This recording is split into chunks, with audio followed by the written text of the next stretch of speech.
আসসালামু আলাইকুম রহমতুল্লাহ। সিলেটের ইলিয়াস আলী গুম হওয়ার কারণ হচ্ছে ইলিয়াস আলী দেশ এবং দেশের মানুষের স্বার্থে কথা বলেছেন। উনি দেশের স্বার্থে অন্যায়ের বিপক্ষে অবস্থান নেওয়ার কারণে উনি গুম হয়েছিল, উনি হত্যার শিকার হয়েছেন।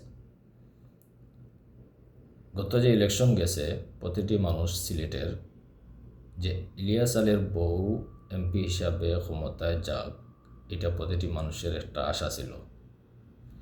কারণ ইলিয়াস আলী দেশের স্বার্থে, জনগণের স্বার্থে উনি জান দিয়েছে। আজকে একটা সড়ক পরিদর্শনে উনি তাসলিমা লুনা গেছেন।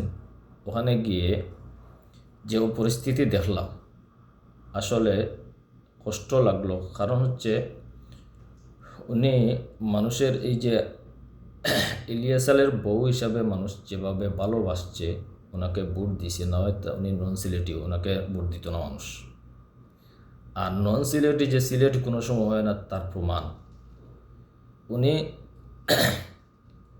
যে একটা পরিদর্শনে গিয়া যেভাবে বাসা খাটাইয়া কন্ট্রাক্টরের পক্ষ নিয়ে কথা বলছেন।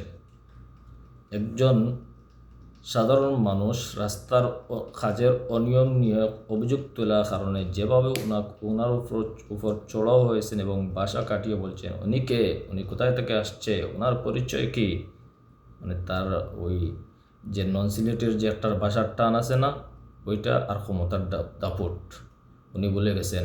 ইলিয়াস আলী খেয়ে ছিলেন, ইলিয়াস আলী এই দুর্নীতি সন্ত্রাসের বিরুদ্ধে ওনার অবস্থান ছিল, এটা উনি বলে গেছেন। উনি ভুলে গিয়ে জনগণের বিপক্ষে কন্ট্রাক্টরের পক্ষে কাজ শুরু করছেন। এজন্য সিলেটবাসী ওনাকে এমপি বানাইছে। এটা হচ্ছে আমাদের দুর্ভাগ্য।